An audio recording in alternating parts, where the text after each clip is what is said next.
আকিকা না দিলে কি শিশুর বিপদ কাটে না? আকিকা না দিলে শিশুর বিপদ কাটে না এমন কোনো কথা কোরআন হাদিসে নাই। তবে আকিকা দেওয়া এটা গুরুত্বপূর্ণ একটা আমল। আল্লাহ কাউকে পুত্র সন্তান দান করলে 2টি ছাগল, আর কন্যা সন্তান দান করলে 1টি ছাগল জবে করা, এটা নবীজি সাল্লাল্লাহু আলাইহি সাল্লামের সুন্নাহ।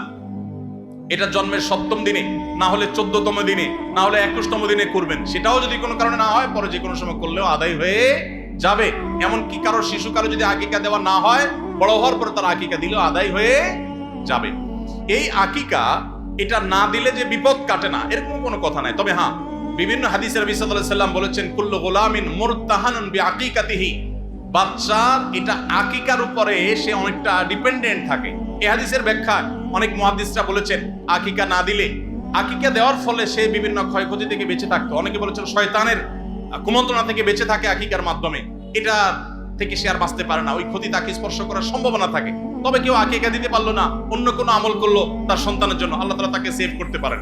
এমন কোনো কথা নাই যে আকিকা না দিলেই তার সন্তানের বিপদ কাটবে না। তবে আকিকা দেওয়া উচিত, এর মাধ্যমে সন্তান নানাভাবে উপকৃত হয়, নানাভাবে সেফ থাকে, নিরাপদে থাকে। আল্লাহ আমাদের যাদের সামর্থ্য দিচ্ছে তাদেরকে আমল করার তৌফিক দান করুন।